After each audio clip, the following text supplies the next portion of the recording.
আজ শেয়ার করব মটরশুঁটির মধ্যে বেসন দিয়ে দুর্দান্ত স্বাদের একটা রেসিপি, যেটা দিয়ে গরম গরম ভাত, রুটি, পরোটা, লুচি সমস্ত কিছুই কিন্তু একদম জমে যাবে।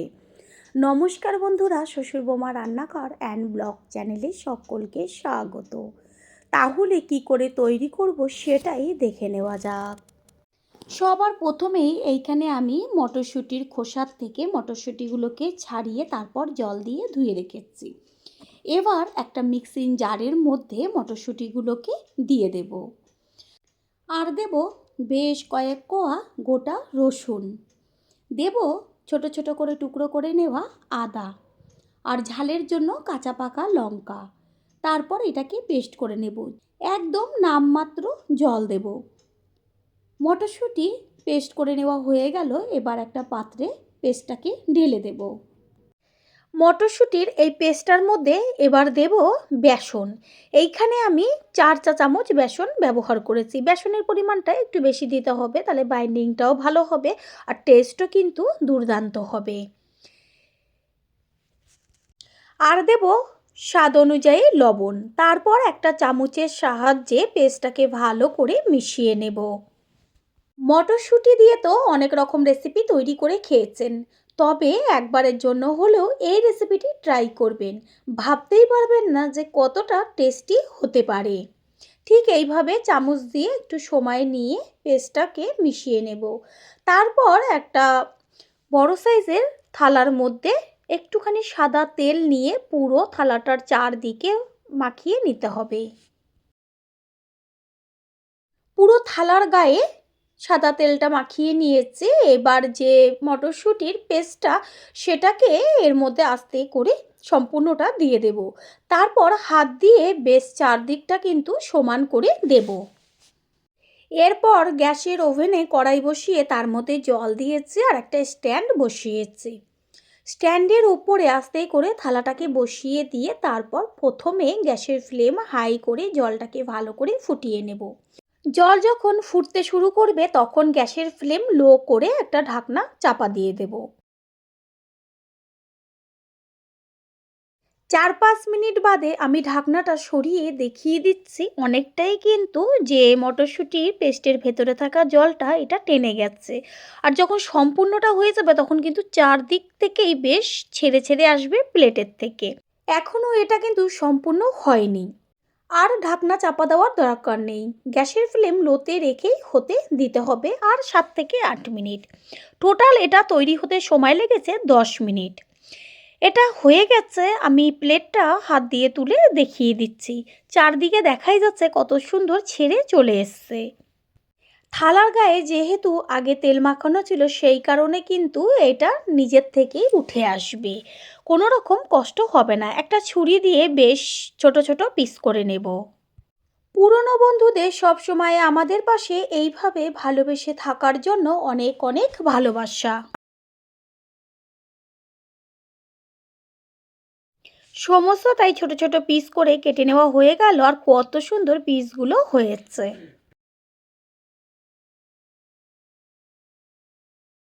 গ্যাসের ওভেনে কড়াই বসিয়ে কড়াইটা গরম করে নিয়ে দিয়ে দিচ্ছি অল্প করে সাদা তেল।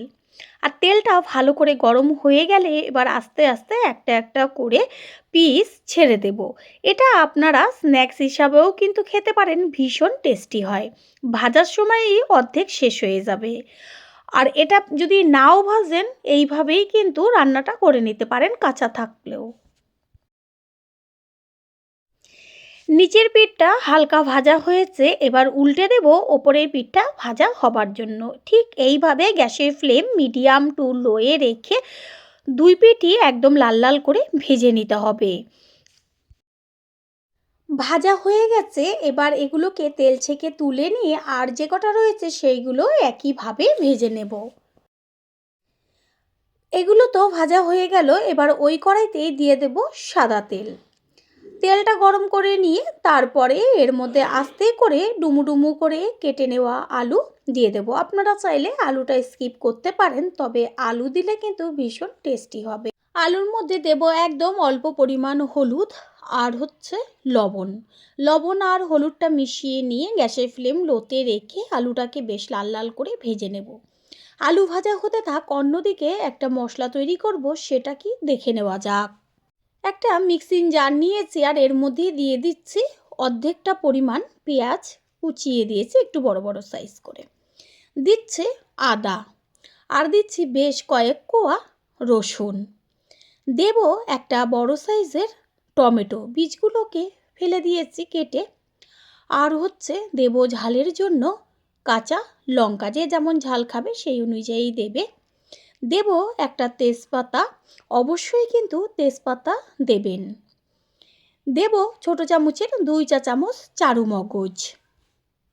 সবশেষে দেব অল্প পরিমাণ জল, তারপর মশলাটা পেস্ট করে নেব। এই মশলাটা দিয়ে করলে পরে রান্নাটা এত টেস্টি হয়, যেটা নাকি খাওয়ার পরেই বুঝতে পারবেন। মশলা পেস্ট করে নেওয়া হয়ে গেল, আর এইদিকেও কিন্তু আলুটা খুব সুন্দরভাবে ভাজা হয়ে গেছে। কড়াই থেকে আলুগুলোকে তুলে নেব, আর ওই কড়াইয়ের মধ্যেই দিয়ে দেব সর্ষের তেল। আমি ভাজাগুলো সাদা তেল দিয়ে ভেজে নিয়েছি, আর মেন রান্নাটা করব সর্ষের তেলে। তেল গরম হয়ে গেলে পরে এর মধ্যে ফোড়ন দিচ্ছি একটা শুকনো লঙ্কা, একটা তেজপাতা, আর হচ্ছে গোটা গরম মশলা যেমন এলাচ, দারচিনি, লবঙ্গ, ছোট চামচের 1 চা চামচ সাদা জিরে। ফোড়নটাকে খুব ভালো করে তেলের মধ্যে গ্যাসের ফ্লেম লোতে রেখে ভেজে নেব। যখন সুন্দর একটা গন্ধ বেরোবে তখন এর মধ্যে দেব আর যে অর্ধেকটা পেঁয়াজ কুচিয়ে রেখেছি সেই পেঁয়াজ। এইখানে আমি বড় সাইজের একটা পেঁয়াজ অর্ধেকটা পেস্ট করে দিয়েছি আর অর্ধেকটা ভাজাতে ব্যবহার করলাম।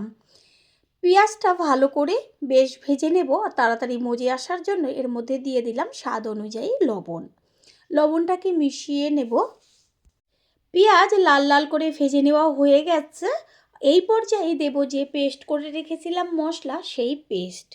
গ্যাসের ফ্লেম লোতে রেখে মশলাটাকে কষিয়ে নিতে হবে। মশলাটা যত ভালো কষানো হবে রান্নার টেস্ট কিন্তু ততটাই টেস্টি হবে। দিয়ে দিচ্ছি কালারের জন্য হলুদ গুঁড়ো, আর ছোট চামচের 1 চা চামচ কাশ্মীরি লঙ্কার গুঁড়ো। দেব যে মিক্সিং জারটা ধুয়ে অল্প পরিমাণ জল। এবার মশলাটাকে সব কিছুর সাথে মিশিয়ে নিয়ে গ্যাসের ফ্লেম লো করে দেব। আর দেব ছোট চামচের 1 চা চামচ ধনের গুঁড়ো, এখানে জিরের গুঁড়ো ব্যবহার করিনি। মশলার থেকে তেল ছাড়তে শুরু করেছে আর সুন্দর কিন্তু একটা গন্ধও বেরিয়েছে। এই সময় এর মধ্যে মশলাটাকে একটু নেড়েচেড়ে নিয়ে তারপরে দিয়ে দেব যে ভেজে রেখেছিলাম আলু, সেই আলুর সাথে মশলাটা আর 2 থেকে 3 মিনিট একটু কষিয়ে নেব। কষিয়ে নেওয়া হয়ে গেছে। এই পর্যায়ে এর মধ্যে দেব উষ্ণ গরম জল, আর এই রেসিপির ক্ষেত্রে জলটা কিন্তু একটু বেশি দিতে হবে, কারণ যখন এই ধোকাগুলো এর মধ্যে পড়বে তখন টেনে যাবে জল অনেকটাই, সেই কারণে জলটা একটু বেশি দেব। গ্যাসের ফ্লেম হাই করে দিয়ে জলটাকে ভালো করে ফুটিয়ে নিয়ে একটা ঢাকনা চাপা দিয়ে দেব আলুটা তাড়াতাড়ি সিদ্ধ হবার জন্য।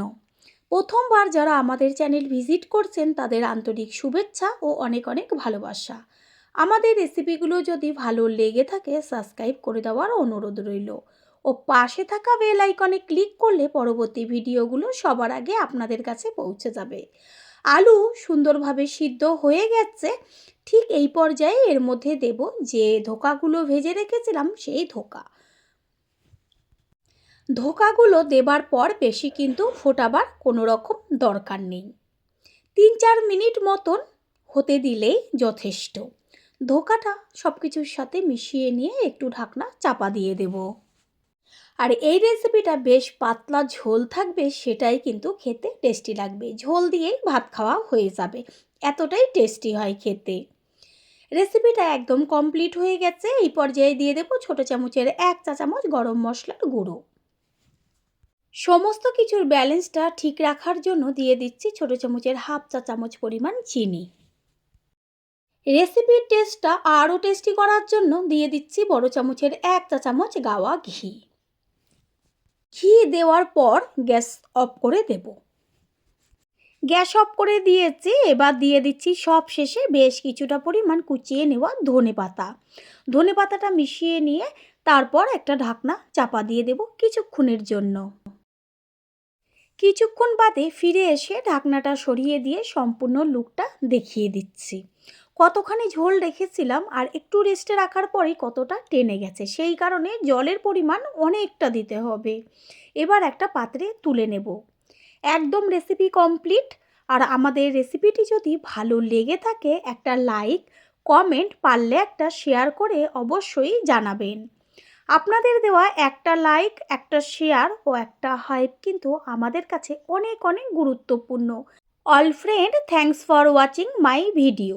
আপনারা সকলে ভালো থাকবেন, সুস্থ থাকবেন। আবারও দেখা হবে অন্য কোনো রেসিপির এপিসোডে। কোনো পিঠে তৈরি হোক আর না হোক, প্রত্যেকের বাড়িতে পাটিসাপটা পিঠে তৈরি হবেই। তবে অনেকেই জানে না পাটিসাপটা পিঠে এইভাবে তৈরি করলে কতটা স্বাদ হতে পারে। অনেক সময় এই পিঠে তৈরি করতে গেলে কিন্তু ঠিকভাবে ওঠে না, ভেঙে চড়ে যায়। আজ আমি যেভাবে সঠিক পরিমাপ সহ করে দেখাবো, একবার দেখা মাত্রই যে কেউ চোখ বন্ধ করে তৈরি করে ফেলতে পারবে, এটা আমি গ্যারান্টি দিয়ে বলতে পারি। নমস্কার বন্ধুরা, শ্বশুর বৌমা রান্নাঘর অ্যান্ড ব্লগ চ্যানেলে সকলকে স্বাগত। তাওয়াতে ব্যাটার দেওয়া মাত্রই একদম 2 মিনিটের মধ্যে উঠে চলে আসবে পাটিসাপটা পিঠে। তাহলে কি করে তৈরি করব সেটাই দেখে নেওয়া যাক। সবার প্রথমে আমি আগের থেকে 2 লিটার দুধকে জাল দিয়ে 1 লিটার করে নিয়েছি। এবার গ্যাসের ওভেনে কড়াইটা বসিয়ে তার মধ্যে সম্পূর্ণ দুধটা ঢেলে দিচ্ছি। গ্যাসের ফ্লেম হাই টু মিডিয়াম করে দিয়ে দুধ একদম ঘন করে জাল দিয়ে নিতে হবে। এটা আমি ক্ষীর তৈরি করব। আর ক্ষীর দিয়েই তৈরি হবে আজকের রেসিপি পাটিসাপটা। গ্যাসের ফ্লেম লো টু মিডিয়াম করে একটু সময় নিয়ে ক্ষীরটাকে তৈরি করতে হবে। আর বারে বারে কিন্তু খুন্তি দিয়ে নেড়ে যেতে হবে। এতে কি হবে, ওপরের যে সরটা পড়বে সেটা নেড়ে দিলে পরে দুধের সাথে, তাহলে বারে বারে সর পড়বে আর বেশ দুধটা তাড়াতাড়ি ঘন হয়ে ক্ষীরে পরিণত হবে। এদিকে দুধ জাল হতে থাক, অন্যদিকে আমি পাটিসাপটার ব্যাটার তৈরি করব। সেই কারণে আমি একটা মাঝারি সাইজের বাটি নিয়েছি আর তার মধ্যে নিয়েছি চালের গুঁড়ো। আমি আজকে যে পরিমাপটা দেখাবো ঠিক সেইভাবে তৈরি করবেন, খুব সুন্দরভাবে পিঠে তৈরি হবে। একটা বড় বোলের মধ্যে এবার চালের গুঁড়োটাকে ঢেলে দেওয়া হলো। যেই বাটির পরিমাপ করে চালের গুঁড়ো নিয়েছি সেম পরিমাপ আমি নিয়ে নিচ্ছি ময়দা। যদি কেউ মনে করে ময়দাটা একটু বেশি পরিমাণ দেবে, অবশ্যই দিতে পারেন। আর ওই বাটিরই পরিমাপ করে নিয়েছি সুজি। সুজিটা সামান্য একটু কম দিয়েছি, সমান সমান হলেও কোনো সমস্যা নেই। এবার 3টে উপকরণকে একসাথে একটা হ্যান্ড উইন্সের সাহায্যে এগুলোকে একটু সময় নিয়ে ভালো করে মিশিয়ে নেব। ময়দা, সুজি, চালের গুঁড়ো। এখানে নিয়েছি সর সমেত একদম ঘন করে জাল দিয়ে নেওয়া দুধ। দুধ দিয়েই আমি ব্যাটারটাকে তৈরি করব। জল দিয়ে তৈরি করতে পারেন, তবে দুধ দিয়ে তৈরি করলে এর টেস্টই হয় আলাদা। আর মিষ্টির জন্য দেব খেজুরির গুড়। তাহলে বোঝাই যাচ্ছে এতটুকু দেখে যে পিঠেটা কতটা টেস্টি হতে চলেছে। যে যেমন মিষ্টি খাবেন সেই অনুযায়ী মিষ্টিটা ব্যবহার করবেন। এর মধ্যে গুড় দিয়ে দিলাম। এবার হ্যান্ড উইন্সের সাহায্যে ভালো করে ব্যাটারটাকে তৈরি করে নেব। একটু সময় নিয়ে ব্যাটারটা তৈরি করতে হবে। পুরনো বন্ধুদের সবসময় আমাদের পাশে এইভাবে ভালোবেসে সাপোর্ট করার জন্য অনেক অনেক ভালোবাসা। ঠিক এইভাবে ব্যাটারটা একবার এপাশ ওপাশ করে ঘুরিয়ে ফিরিয়ে সুন্দরভাবে গুলে নেব।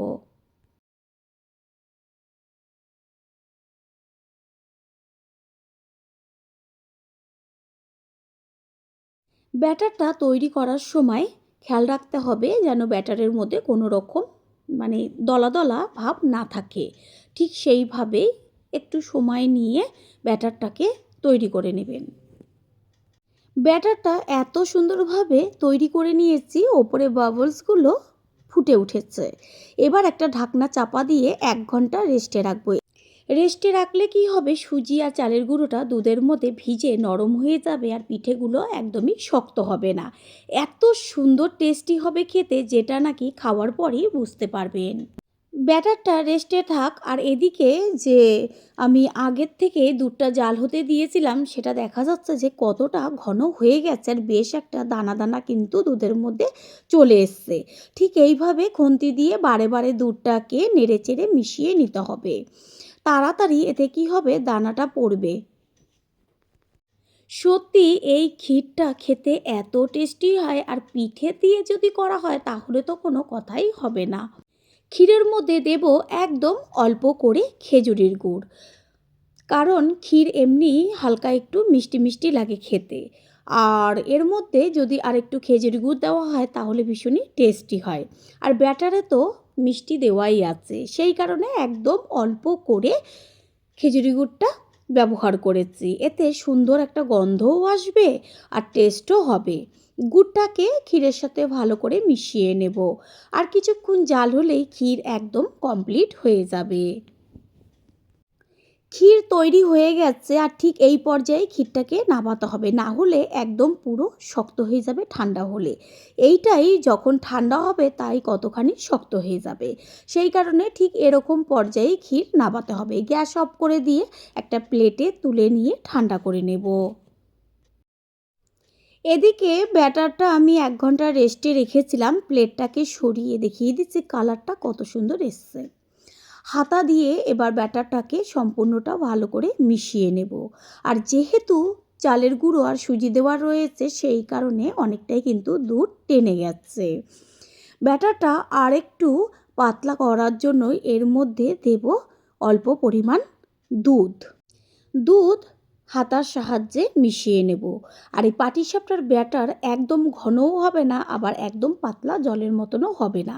বেশ হাতার পেছনে একটা হালকা লেয়ার পড়বে, ঠিক সেরকম পর্যায়ে ব্যাটারটা তৈরি করে নিতে হবে। আমি হাতা দিয়ে তুলে তুলে দেখিয়ে দিচ্ছি যে কীরকম পর্যায়ে ব্যাটারটাকে রাখতে হবে।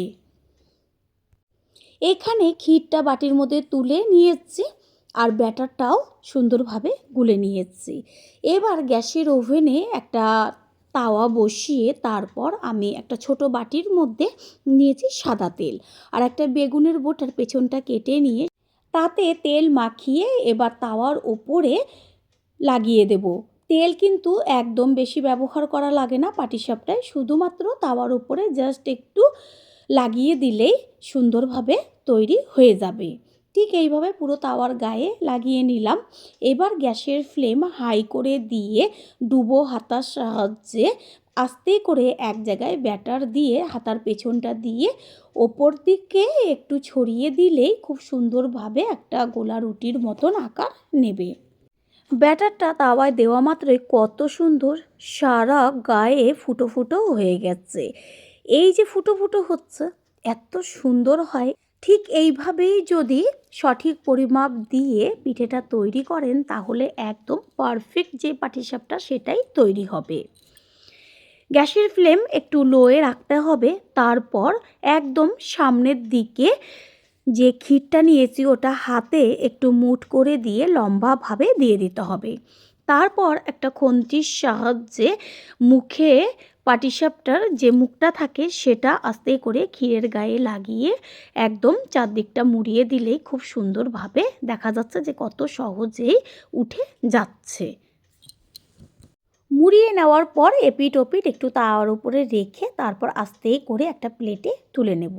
এটা আপনারা হাত দিয়েও একইভাবে তুলে নিতে পারবেন, আমি সেটা দেখিয়ে দেব। আবারও যে বেগুনের যে বোটাটা সেটার মধ্যে তেল মাখিয়ে তাওয়ার গায়ে লাগিয়ে নিচ্ছি। এবার যে ডুবো হাতার সাহায্যে ব্যাটার নিয়ে, আর যখনই ব্যাটারটা নেবেন তখন আবার কিন্তু একটু নেড়েচেড়ে দেবেন ওপর নিচ করে, যেহেতু চালের গুঁড়ো সেই কারণে নিচটা একটু থিতিয়ে যাবে। সুন্দরভাবে হাতার পেছনটা দিয়ে বেশ গোল করে দিলে পরেই রুটির মতন একটা আকার নেবে, আর চারদিকটা একদম ফুটো ফুটো হয়ে যাবে। গ্যাসের ফ্লেম এই পর্যায়ে একটু হাই করে দিয়ে তারপরে লো করে দেব, না হলে পুড়ে যাবে। হাতের মধ্যে বেশ মুঠো করে অনেকটা পরিমাণ ক্ষীর লম্বা করে দিয়ে দিতে হবে, আর ক্ষীরটা একটু বেশি দিলে পরে তাহলে খেতেও লাগবে বেশি টেস্টি। ঠিক এইভাবে খুন্তির আগা দিয়ে বেশ একদম মুড়িয়ে নেব, আর দেখা যাচ্ছে দেওয়া মাত্রই কত সুন্দর নিজের থেকেই উঠে চলে আসছে। একইভাবে দুটো ভেজে নেওয়া হয়ে গেল। প্রথমবার যারা আমাদের চ্যানেল ভিজিট করছেন তাদের আন্তরিক শুভেচ্ছা ও অনেক ভালোবাসা। আমাদের রেসিপিগুলো যদি ভালো লেগে থাকে সাবস্ক্রাইব করে দেওয়ার অনুরোধ রইল ও পাশে থাকা বেল আইকনে ক্লিক করলে পরবর্তী ভিডিওগুলো সবার আগে আপনাদের কাছে পৌঁছে যাবে। কত সুন্দর হাত দিয়েই উঠে যাচ্ছে, তাহলে বোঝাই যাচ্ছে যে পিঠেটা কতটা টেস্টি আর কতটা পারফেক্ট হয়েছে। তৈরি হয়ে গেল আজকের রেসিপি। আশা করি রেসিপিটি ভালো লাগলো, আর যদি ভালো লেগে থাকে একটা লাইক, কমেন্ট, পারলে একটা শেয়ার করে অবশ্যই জানাবেন। আপনাদের দেওয়া একটা লাইক ও লাইকের পাশে থাকা হাইপ আর একটা শেয়ার আমাদের কাছে অনেক অনেক গুরুত্বপূর্ণ। All friend, thanks for watching my video. আপনারা সকলে ভালো থাকবেন, সুস্থ থাকবেন। আবারও দেখা হবে অন্য কোনো রেসিপির এপিসোডে।